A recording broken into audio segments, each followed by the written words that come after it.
In front of a congressional committee, the FBI director taking the unusual step of confirming details of an ongoing investigation. James Comey says Russian hacking of the election was clearly meant to help Donald Trump, and he says he wants to find out if there was collusion between the Trump campaign and the Russians. I have been authorized by the Department of Justice to confirm that the FBI, as part of our counterintelligence mission, is investigating the Russian government's efforts to interfere in the 2016 presidential election. And that includes investigating the nature of any links between individuals associated with the Trump campaign and the Russian government.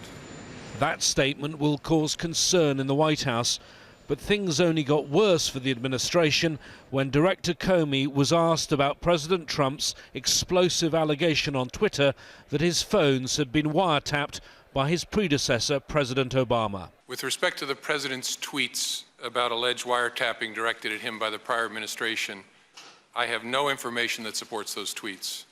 Trump repeated the allegation as recently as Friday in the presence of German Chancellor Angela Merkel. At least we have something in common, perhaps.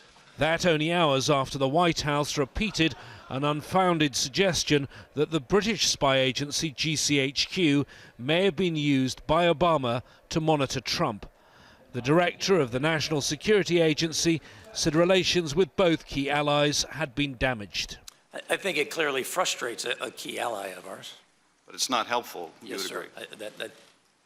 At the White House, they were in damage control mode. Press Secretary Sean Spicer refusing to back down on Trump's wiretapping tweets, and then on Trump associates who may have had contact with Russia. This was his response. There is a discussion, I heard some names floated around before, that were hangers-on around the campaign. And I think at some point, people that got thrown around at the beginning of this hearing, some of those names, the greatest amount of interaction that they've had is had cease and desist letters sent to them. What happened here is politically damaging for the White House. The FBI director saying he has no evidence to back President Trump's claims that he was wiretapped by President Obama. But in the long term, the FBI investigation into the election is likely to be more of a problem. Whatever the eventual outcome, it means that for many months there'll be a shadow hanging over the Trump administration. James Bays, Al Jazeera, Washington.